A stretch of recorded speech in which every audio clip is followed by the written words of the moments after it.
Hello YouTube, this is Mike, and this is the 4 things that heal BPD and NPD abuse channel, and that's what I'm here to help you with.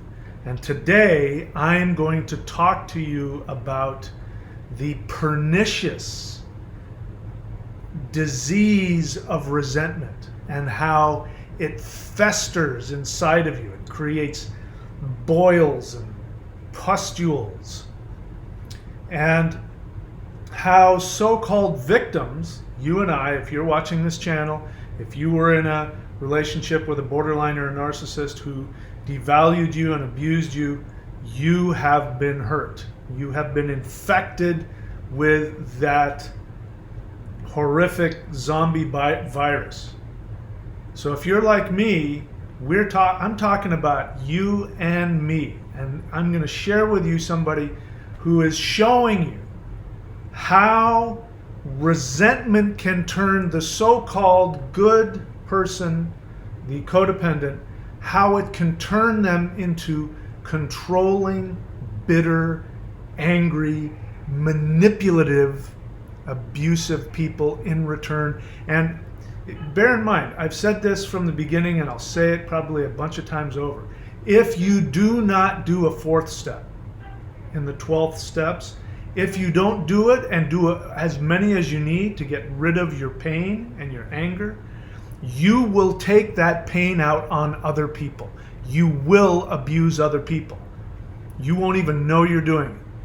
Somebody came on here. Now, bear in mind, I don't take anything that anybody says personally. Nothing bothers me. I don't waste any time. I expect it. I am swimming around in the field of pain, and I'm sharing what worked for me. You can use it or not, but I already know that a lot of people are going to be abusive. Borderlines are going to attack me, as well as codependents are going to turn and attack me. And you're going to see that codependents use the same abusive techniques as the borderline and the narcissist. Why is that? Because it is all forms of narcissism. You have borderline personality disorder, you have narcissistic personality disorder, and then on the other side of the psychopathy neurosis fence, neurosis psychosis fence, right on the other side of that fence, you have the codependent, who is, quote, the victim. But they have the same tools, they use the same manipulation, and you and I have both done it. So I'm going to share with you. And I've also said, I'm going to know when you're doing the 4 things. I'll know when you've done them.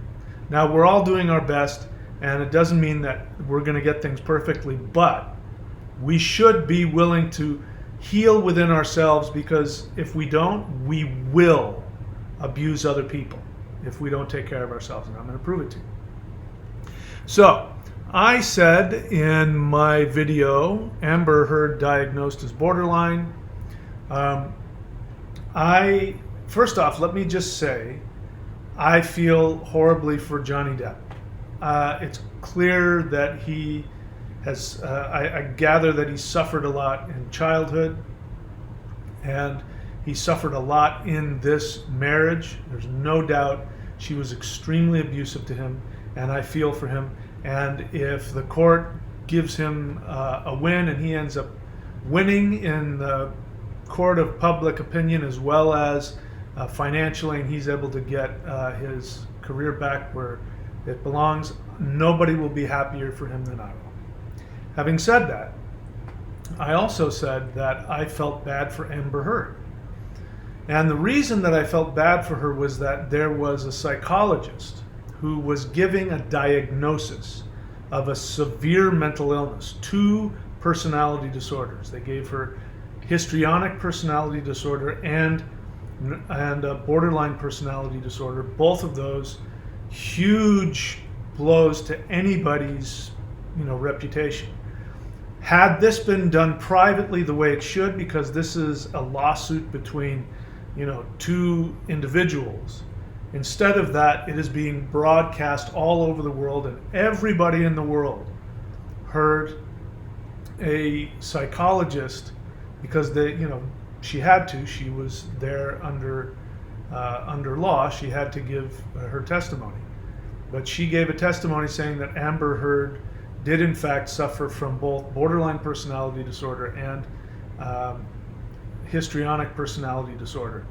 And, that is something that, should not be thrown about. I feel bad for her because she does have a mental illness.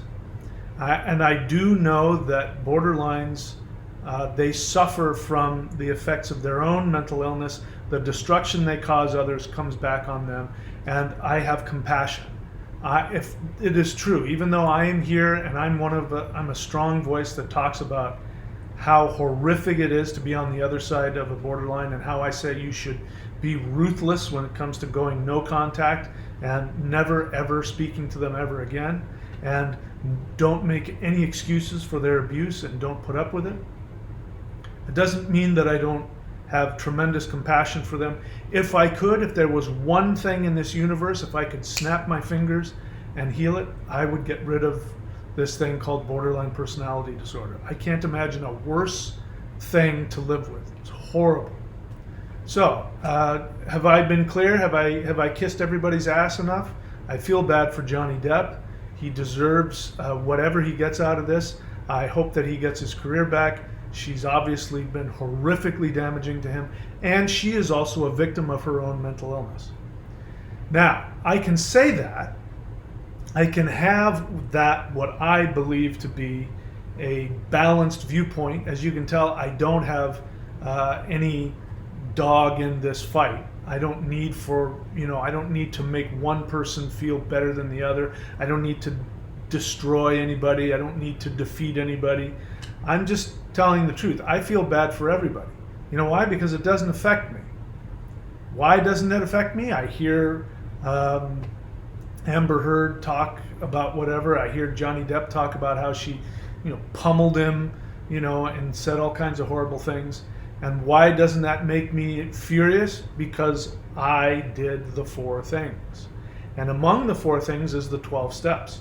And I did a 4th step, an inventory on my resentments towards my borderline abuser. And as a result of that, there isn't any sensitive point. I can see a borderline act out towards somebody and I don't get any sensitive buttons pushed because I did the work.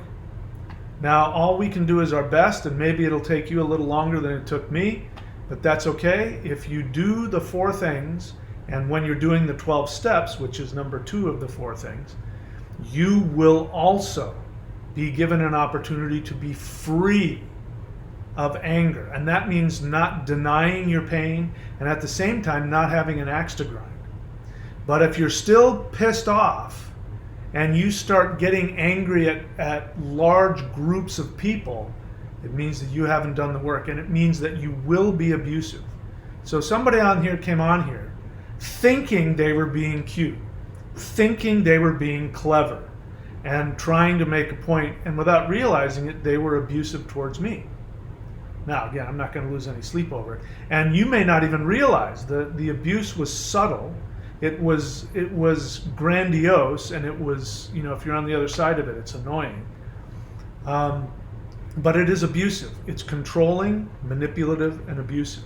And it is the exact kind of language that is used by narcissists. I know, because my narcissist brother used to talk exactly this way. But this person wants you to believe that he's a victim. And I'm here to tell you that the only thing I see is somebody who hasn't done the 4 things.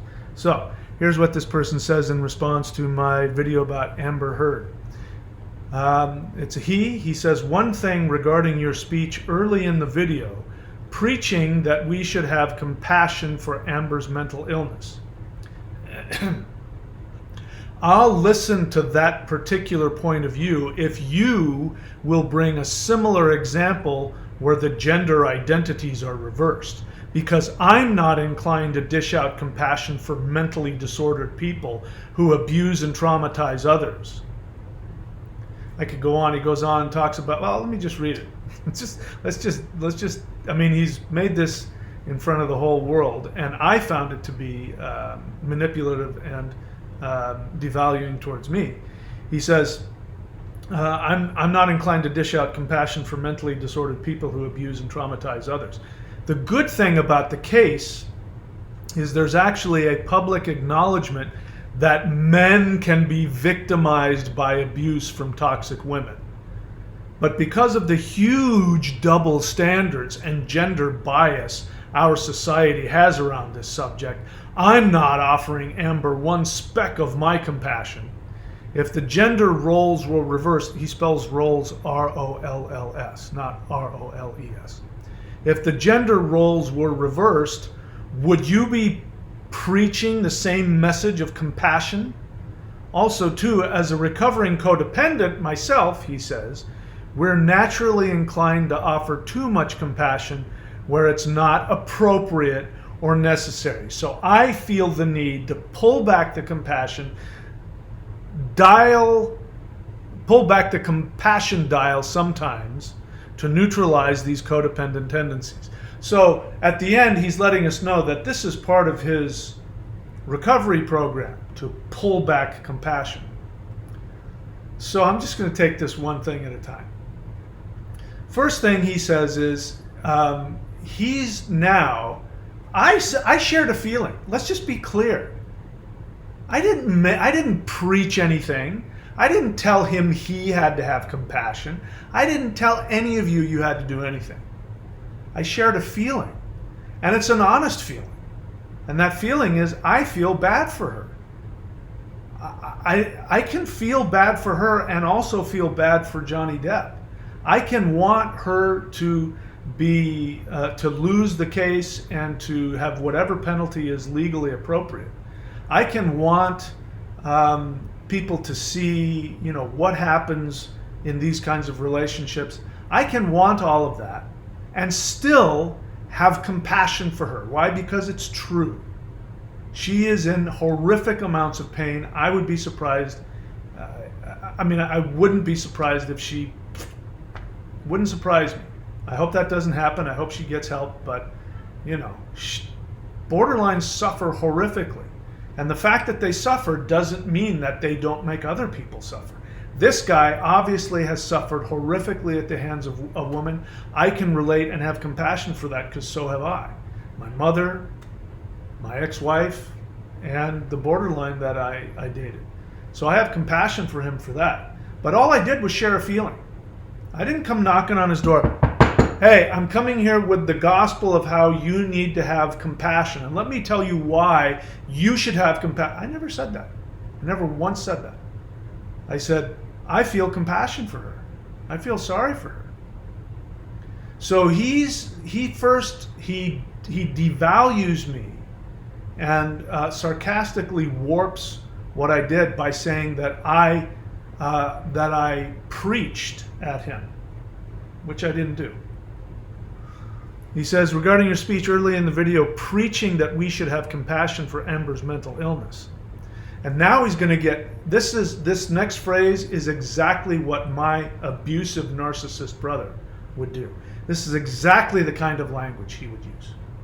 He says, I'll listen to that particular point of view if you will bring a similar example where the gender identities are reversed.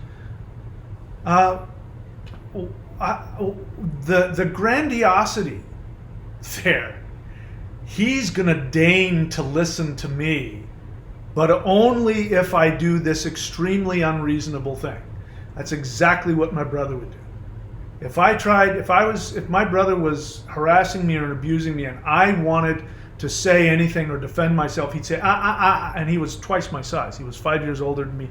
I would have been 5 years old. He was 10 years old. If I was 10 years old, he was 15. He was twice my size. And he would tower over me and he'd threaten to hit me and he'd say, I'll listen to you if you, and then he'd give me some ridiculous thing.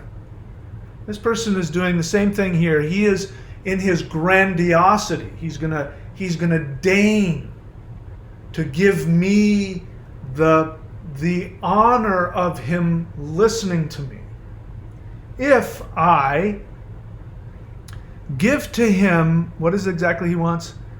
Bring a similar example where the gender identities are reversed. So according to him, in order just to get his grandiosity, to get His Highness to listen to me, I have to go and look through some legal case where the gender roles are reversed. And if I can do that, then according to him, he'll listen to me. Now, when it comes to my brother's abuse, I had to get him to listen to me because he was abusive to me. And the hope was that if I could get him to listen to me, he wouldn't harass me. He wouldn't beat me up. This guy, I don't need anything from this guy. He's just some guy on YouTube watching my channel who deigned to grandiosely leave a comment. Now, here's what he could have done differently. Well, we'll get into that later. So this is manipulative. It is devaluing. It is abusive. And it is controlling. He's trying to control what I say. Because according to him, if I share a feeling that he doesn't agree with, I'm preaching. So he wants to control what I say. He wants me to feel that's designed to make me feel bad. That's designed to devalue me and demean me by saying that I'm being self-righteous by having compassion for somebody and not telling him to have compassion. I'm simply saying that I feel compassion for her. I wish that this wasn't done on a public venue. I don't think that's fair to her. You know, the fact that she is diagnosed as a borderline or a histrionic, and the judge hears that, and the jury hears that, and you know, all that's bad enough. But to have the whole world hear that, whether or not it's true, it's a mental illness, and it's nobody's business. What her medical diagnoses are is nobody's business. And she, no matter how crazy or sick she is, she has a career. She deserves to be able to pay the bills. Now, if she can show up on a movie set and get through a movie without causing any damage and make the movie a good movie, it doesn't matter whether she has BPD or not. If she goes on the movie set and she abuses and devalues and demeans people, that's a whole different story. Then she can get fired for that, and then her behavior will destroy her career. But to have her career destroyed like she did to Johnny's because she said he was abusive to her when he wasn't, for the whole world now, she's not going to be able to get out from underneath this, and that's not fair. And that's my feeling and my opinion, and you don't have to like it. And I don't need to hear what you have to say about it. I didn't knock on your door and say, come to my channel and listen to me, and then I didn't do that. I'm sharing my thoughts, my feelings, and in this case, this is my feeling, and I have a right to it. But according to him, I'm preaching at him. According to him, I am damaging him. I am talking down to him, according to him. So right from the bat, he's being abusive from the get-go. And this is an attempt, when narcissists do this, and by the way, this is very narcissistic. This whole speech could be the speech of a narcissist. Whether he is or not, I don't know. It does. If he says he's a recovering codependent, I don't disbelieve that. Because codependence can be extremely narcissistic, controlling, demeaning, and abusive, and manipulative. So I'm not going to, it's not my job to go out of my way and find some legal precedent and then come back and tell him about it in the hopes that some nobody on the internet that I've never heard of, who's just watching my channel, who doesn't have a personal relationship to me, who I don't have any connection to, I don't have any needs connected to him. And according to him, I need to go do that so that he will listen to me. And if I don't do that, he's not going to listen to me. Been around narcissists that talk like that? I have. So he goes on to say, I'm not inclined to dish out compassion for mentally disordered people. Let's just stop right there for a moment.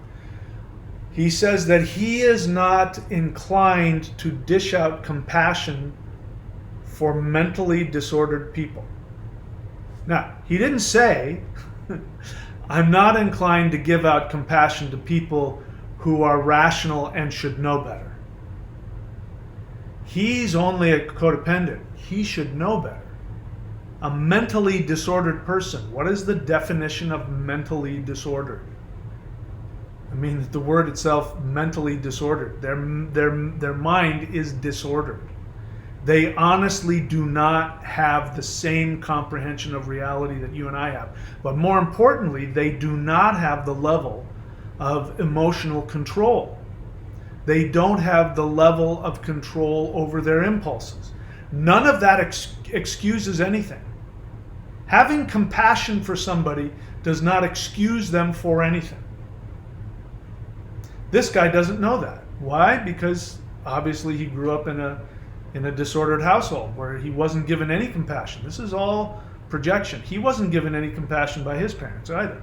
I don't know. I'm just guessing, and I'm probably right. So he's not inclined to dish out compassion for the mentally disordered who abuse and traumatize others. And that is the definition of mental disorder. They unconsciously abuse and traumatize others, and they don't have the same rationality that you and I do. So having compassion for somebody who can't control what they think and what they do does not mean that you tolerate their abuse. He doesn't know that either. To him, he has to say that because he still hasn't gotten over his compulsion to make himself a doormat. I'm going to prove it to you. And again, I'm not judging him for that. I'm codependent as well. I understand that. But what you're seeing here is somebody who hasn't completed all of his four things, hasn't perhaps done them as thoroughly as can be for him. Perhaps he's doing his best, maybe he isn't, I don't know. But I do know that to the degree that he has not done the work, he is abusing other people. How do I know that? Because I've never met the guy. I don't have any connection to him. And his first comment to me is to abuse me within the fifth word. The first time he talks to me, the fifth word that he uses, oh, sorry, 6, 7, 8, 9, 10, sorry. The 10th word. So the 10th word that comes out of his mouth is abusive and judgmental. It is meant to demean me and to throw me off my game so that I will be in a position of having him to be able to control me and gaslight me. He gaslit me. It took him only 10 words the first time he reached out to me to gaslight me by saying that I was preaching at him. If he's done that to me, guess what? He's doing that to people in his life. Maybe not everybody. Maybe 99.9% of the people in his life he doesn't do that. But I guarantee you there is one person that he is abusing. And it's not because he has a mental disorder. It's because he has not worked through his resentments. His resentments are controlling him. And let's find out more about that. So have I made it clear? One of the ways to be free of pain is to do the fourth step on your resentments. This guy, if he has done a fourth step, he obviously needs to do more by his own admission, and we'll hear it from his own mouth.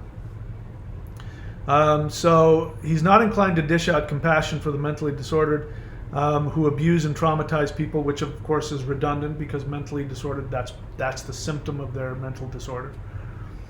The good thing about the case is there's actually a public acknowledgement that men can be victimized by abuse from toxic women. So now we know what he's not sharing with us is that he was severely abused, at least in his experience, by a toxic woman. And that is very sad. And I have nothing but compassion. I understand the anger. I understand the pain. And his pain, because he has not done a fourth step, because he has not done a thorough fourth step, his pain is so real that all he has to do is see some other guy who is standing up against an abusive woman. All he has to do is see another guy, and that traumatizes him. It traumatizes him so much that he can't even begin to step back enough to have compassion for everybody. Johnny Depp, he's in the middle of it. You know, of course, I mean, I don't know whether he has compassion for Amber or not. I don't know what he's done to recover. But listen, let's give that guy a break. He's in the middle. He's fighting for his life, his career. This has to be horrible for him as well. So I give him the right to not have the ability to be objective. But this guy didn't date Amber Heard. Amber Heard didn't do anything to him. He's in no position to personally need to see her, humiliated in the court of public opinion. But he needs that. Why? Because there's some other woman he's not talking to us about who did it to him. So he says, the good thing about the case is there's actually public acknowledgement that men can be victimized by abuse from toxic women. Now he's going to go on. He's not just mad at whoever hurt him, and he's angry at Amber Heard, and he's angry at all toxic women who abuse men. He's not done. But because of the huge double standards and gender bias our society has around this subject, I'm not offering Amber one speck of my compassion. If the gender roles were reversed, ROLLS, were reversed, would you be preaching the same message of compassion? So he doesn't come out and say it, but now he's angry at what is it? Public acknowledgement, the huge double standards and gender. At society, the gender bias, our society. So he's mad at society. So that means literally everybody in the world. He's mad at everybody. So society, when people say that, a lot of people say that about political things. So he's got to be probably talking about the court system. He's probably talking about whichever political party he's against. So all of those people, the court system, and of course everybody who gives women special status over men, because according to him, finally now, because of this one case, finally the world is going to see that men can in fact be abused by toxic women. Before this case, nobody knew that. Thank the gods that now we can finally see that for the first time. So he's mad at society, which is everybody I mentioned, maybe even mad at you if you happen to have a different viewpoint. He's mad at all women because they, of course, have done something to help create this bias in our society. He's mad at all mentally disordered women. He says that. He has no compassion for any mentally disordered people.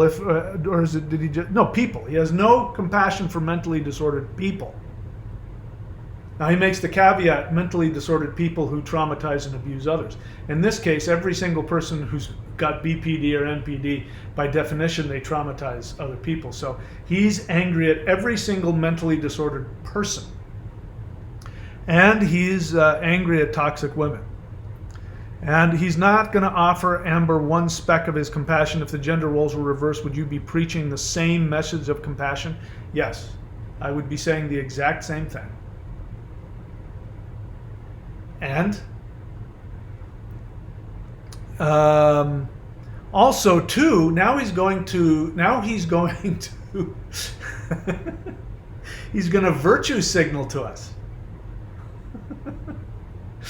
Now at the end, after being abusive, manipulative, and devaluing and demeaning to me, as well as gaslighting me.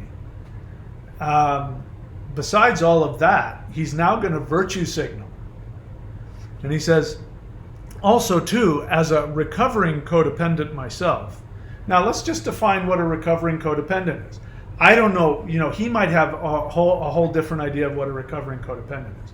When I hear the word recovering, it's usually somebody who's been in 12-step work. Recovering alcoholic, recovering drug addict, recovering sex addict. So if he's saying the word recovering codependent, there's a good chance he's been in some kind of 12-step group. I don't know if he has or not.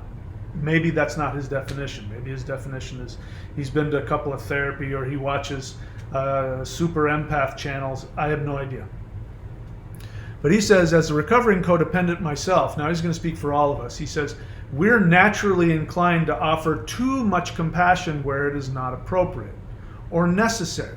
Now, this, perhaps I can dial back my vitriol at him. he may not understand what he's saying. And it's because I don't believe that he's done a thorough fourth step on whatever woman or women abused him.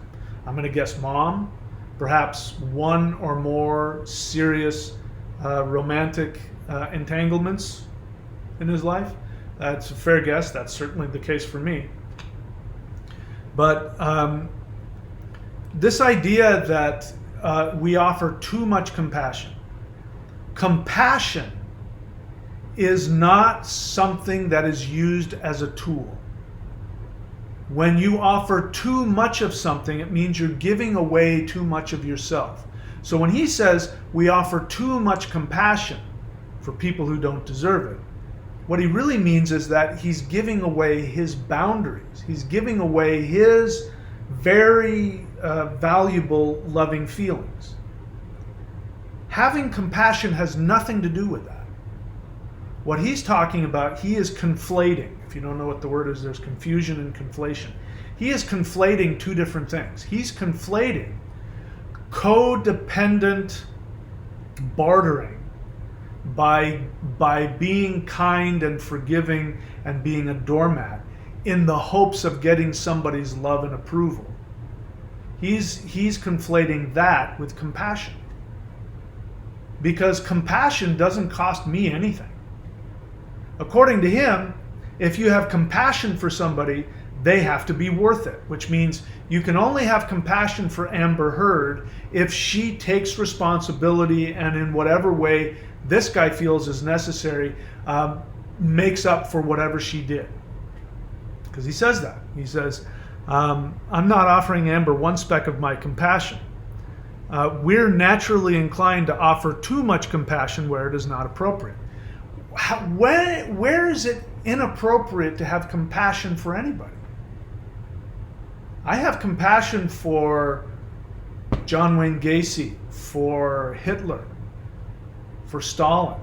I have compassion for them because I know that they must have been in incredible pain to be so disconnected from reality to cause that much pain to the world. Nobody does that without being full of black, horrible emptiness. Nobody. So I have compassion for him. Does that mean that I wouldn't do everything in my power to stop them, to make sure that they found justice? I would. I can do both. Why? Because it's not personal. So what he's saying is that every time he sees a woman, or maybe just beautiful, women like Amber Heard, I don't know what specific women, but whenever he sees women who are mentally disordered, who are abusing other people, he takes it personally. And so he's not going to give them 1 ounce of compassion. This is called transference and projection. So he's projecting onto Amber Heard all of the rage that he has towards whatever women he has in his life that he has not done an inventory on. His mom, his exes, who knows, sister, aunt, I don't know. Whatever women, probably more than one, that he believes harmed him, he's going to hold out any compassion for somebody he doesn't have any connection to, who doesn't even know he exists, because according to him, every time any woman anywhere abuses any man, they're doing it to him. And what does this mean? It means that he's in so much pain that he can't differentiate. And who does that? That's right, borderlines and narcissists do that exact same thing. So the bottom line is codependence. I don't believe this guy has a personality disorder. I believe him when he says that he's a codependent. But bear in mind that if you're a codependent, guess what? If you don't do that fourth step, you are abusive to other people. He had no idea that when he wrote this, he was being abusive to me. No, I'll survive. But that's because he thinks that being clever and being demeaning, he thinks he's being cute. When what he really wants to say is this. Here's the real feeling behind it. The real feeling behind it was one thing regarding your speech early in the video saying that we should have compassion for Amber's mental illness. I have a really hard time with that, because when I look at Amber Heard, I see my mom, I see my ex-wife, I see my ex-girlfriend, I see all of the women in my family who hurt me. I see all of the abusive women who were hurtful and psychopathic and sociopathic to other men in my life. I am reminded of all the ways that I tried to get equal footing and was denied it. Maybe he got divorced, and maybe in the divorce he got reamed because the judge was a woman, and the judge decided that that she was going to give everything to his ex-wife. I don't know. But that's what that means. It means that when he heard me say, you know, I have compassion for Amber Heard. We should be compassionate for her. You know, she doesn't deserve to have her, you know, to be diagnosed in front of the whole world. Nobody deserves that. You know, she's been through and is going through enough. Just let it be private. When you said that, he says to me, when you said that, I became aware of how hurt and how angry I am, and how deeply destructive this pain is within me, and I can't let it go. And I feel so disempowered just knowing that Amber Heard is out there, and that somebody isn't completely destroying her. Because he says men can be victimized by toxic women. He says public acknowledgement. So he says, I wish the world would acknowledge how badly I have been abused. I'm in so much pain over this. I'm so angry at mom, sister, girlfriend, ex-wife, that I'm angry at every single abusive woman. Not only that, but they frighten me. When I look at Amber Heard and I see that beautiful, attractive, intelligent, gifted woman who obviously would be just, I mean, if she love bombed me, I wouldn't be able to, I would be defenseless against that kind of woman love bombing me. Just like Johnny Depp. I don't know about this guy, but I'm, you know, in my 50s, and if some 30-year-old woman came after me and looking like that, I would be hard pressed to avoid the red flags. And same with him. So when you do the fourth step, which is part of the 12 steps, remember the four things are going no contact, working all 12 steps, working with a psychologist, and daily meditation. That when you do the fourth step, which is in the 12 steps, you're going to be looking at your resentments. You're going to be listing the people that harmed you. You're going to be looking at your resentments, and you're going to be seeing what self-defense instincts you have within you that actually are working against you.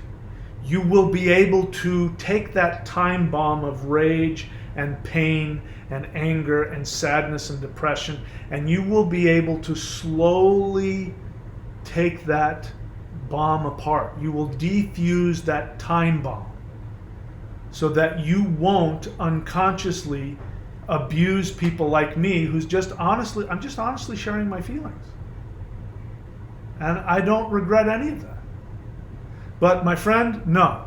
I don't care if you listen to me or not. You say that you will listen to my point of view if I go out of my way and research some obscure law case that has the roles reversed. And if I do that, I mean, I even doubt if I did that right that you would go. Let's be serious. This isn't what would happen. If you say to me, even though it's again abusive, manipulative, gaslighting, and controlling, even if you were to say, okay, I'll listen to you if you can show me one case where the roles were reversed. I'm sure I could. If I went and came back with that case, are you telling me you would go, okay, good enough, I can see that the roles were reversed in that case, I was wrong, never mind. No, you wouldn't. You would say, yeah, but in that case, the such and such, so this isn't the same at all, because men don't have any rights in this society, and men are always this, and men are always that. That's what you would say. Because you started off not being honest about your pain. And instead of being honest with me, I haven't done anything to you. I haven't done or said anything. I just talked about how sad it was. And then I went to go and expose the horrific pain that happens you only heard that one thing. You didn't hear the rest of the video where I actually picked apart her behavior and I talked about how abusive and narcissistic and psychopathic and destructive she was. You didn't hear any of that. You only heard the one part where I said we should have compassion for her because she has a mental illness. So anyway, you get my point. Guys, if you don't do a fourth step, you're going to be abusive to other people and you won't even know it. And, in society, I'm really, I'm really putting this guy on the operating table and I'm slicing him open. But it doesn't change anything. This guy doesn't have the ability, for whatever reason, he's been shamed out of his feelings and he doesn't feel that he has the right to share his pain openly. He hasn't done clearly has not done a thorough fourth step because he's listed all the people he's still angry at. And then he wants you to believe that he's a codependent and that as a recovering codependent, he holds the right to not give to other people what he wants for himself, which is compassion. All right? So that's it. The 4 things. Number 1, go complete no contact. Make it impossible for your borderline or narcissist ex to contact you. Number 2, work all 12 steps of Codependence Anonymous with a sponsor, including the 4th step. Those 2 are non-negotiable, or in my experience, you won't completely heal. You'll be like this guy. You'll be bitter, angry, abusive, and dismissive to other people that don't say and do whatever you want whenever you want it. Number 3, you work with a psychologist when you can. And number 4 is you do some kind of daily meditation. 3 and 4 are not compulsory, but 1 and 2 are if you want to completely heal. That's it from me, guys. I wish you all the best. Thank you so much. I will see you guys all next time.